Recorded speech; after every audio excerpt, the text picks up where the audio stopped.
Kumusta? Tara, silipin natin ang isa sa mga pinaka-kontrobersyal at kakaibang origin story na mababasa natin.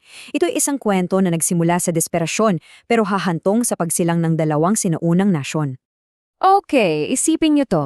Nasa loob ka ng isang madilim at liblib na kuweba. Malayo ka sa lahat. Ang kasama mo lang ay pamilya mo at sa pagkakaalam ninyo, kayo na lang ang natitira. Dito mismo nagsisimula ang kwento natin. So, kilalanin muna natin kung sino ba itong pamilyang nasa gitna ng lahat ng ito at alamin natin kung anong trahedya ba ang nagdala sa kanila sa ganitong sitwasyon. Dahil sa matinding takot, iniwan nila Lot at ng kanyang dalawang anak na babae ang bayan ng Zoar at nagtago sila sa isang kuweba sa kabundukan. Sila-sila lang, talagang hiwalay sa buong mundo. Yung kuweba, yun nang naging buong universe nila. Ngayon, habang sila'y nabubuhay sa pag-iisa, isang malaking problema ang bumabagabag sa isipan ng magkapatid. At itong problemang to ang magtutulot sa kanila na gumawa ng isang, sabihin na nating, napaka-radical na desisyon.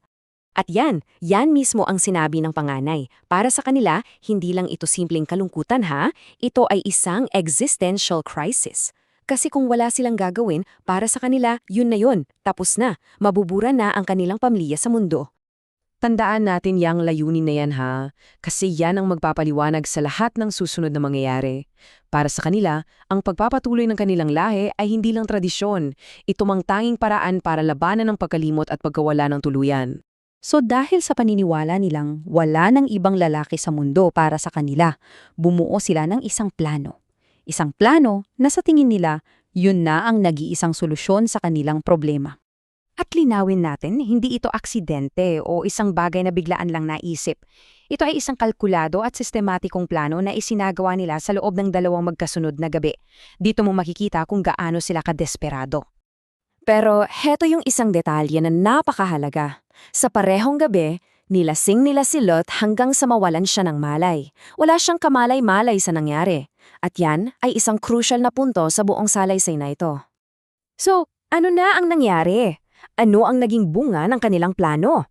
Tingnan natin kung paano nito binago hindi lang ang kanilang kapalaran, kundi pati na rin ang kapalaran ng mga susunod pang henerasyon.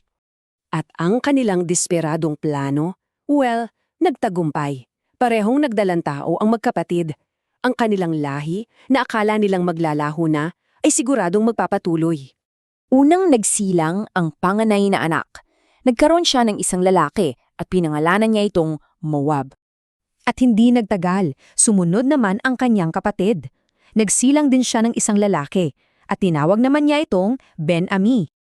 At dito na ngayon papasok yung totoong bigat ng kwento. Kasi yung dalawang sanggol na isinilang sa dilim ng kuwebang yon, hindi lang pala sila basta mga anak. Sila ang magiging ama ng dalawang buong bansa. So, yung koneksyon, napaka-direkta. Mula kay Moab, magmumula ang mga Moabita. At mula naman kay Ben-Ami, ang mga Amonita. Isipin mo yun, no? Isang desperadong desisyon sa loob ng isang kuweba ang naging binihi ng dalawang bansang huhubog sa kasaysayan ng rehiyon. Kaya, iiwan ko sa inyo ang tanong na ito. Paano nga ba nangyayari na ang isang napaka-personal na desisyon na isinilang mula sa takot at pag-asa sa isang madilim na kuweba ay nagiging pundasyon ng kasaysayan at pagkakakilanlan ng dalawang bansa? Hanggang sa susunod,